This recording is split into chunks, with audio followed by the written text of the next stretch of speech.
Minnesota Vikings second-year right guard Dru Samia has been an unmitigated disaster artist this season. You're tearing me apart, Lisa. And he's been the worst guard in the NFL, 34.2 PFF grade, 20.8 pass blocking grade, which is not good, not ideal. 14 pressures, 3 sacks allowed over 4 starts. Also, 4 penalties against the Seahawks, including 1 decline. No good. No bueno. But despite all of this, plus the capable, perpetually disrespected Brett Jones just waiting in the wings, as well as second-round pick Ezra Cleveland just like filing his nails, chilling, Mike Zimmer will not bench Dru Samia. You know this. I know this. We all know this.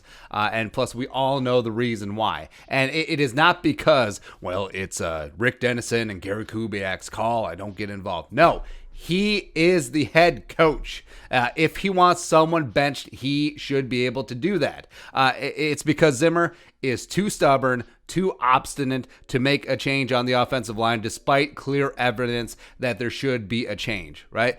Don't agree? Let's look at the track record. So, 2015, TJ Clemmings, rookie, 4th-round pick out of Pitt. One of the reasons why they draft Brian O'Neill? He's another pick guy.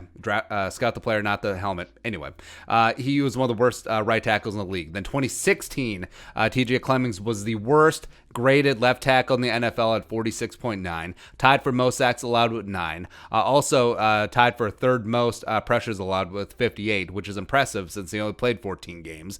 Zimmer never benched him.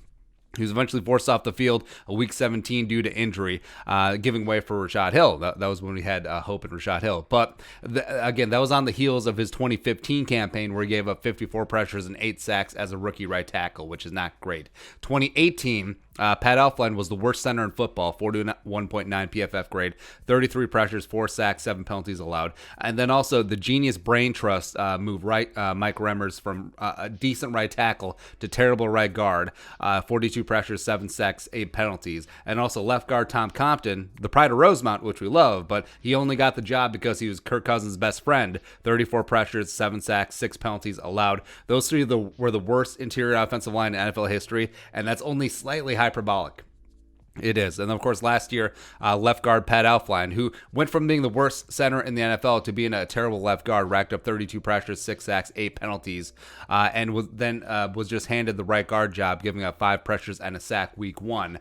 So he does have this long track record of not making changes, even though it is painfully obvious to anyone with 2 brain cells that there should be changes made. And the coaches see the tape. Coaches know what is going on, but just the refusal to change and just continuing to do the same thing over and over again, expecting a different result. Well, they just need some more time. Did TJ Clemmings need some more time? Has Pat Elflein needed some more time to prove you wrong? And even when you do have perceived competency as backups, Brett Jones continually overlooked. Aviante Collins supposedly was in the left guard derby competition this year. Also, why'd you draft Ezra Cleveland?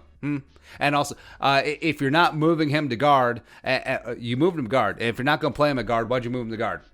Even though I still believe he's the left tackle of the future. And of course, Zimmer has the authority to do it. He is the head coach. You don't think for 1 second he can't go to Rick Dennison, Gary Kubiak, hey, we're sitting down Drew, we're starting player XYZ. Or in previous years, he couldn't have gone to Clancy Barone and Andrew Giannacco or Tony Sperano, rest in peace.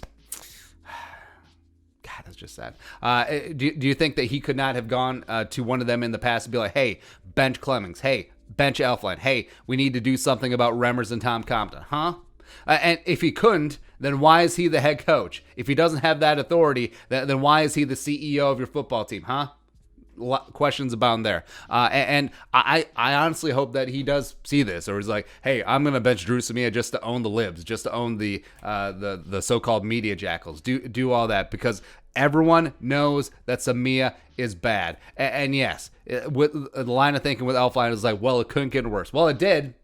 It did. And now, are you just going to be just a stubborn ass donkey and just keep digging the hole even further? And potentially, I think that Dru Samia potentially could be salvageable. But as every single week goes along, and then the confidence just gets destroyed, The chances of that are pretty nil at this point. And Garrett Bradbury and Brian O'Neill deserve to only play one position instead of the right guard, center, and right guard, right tackle, respectively.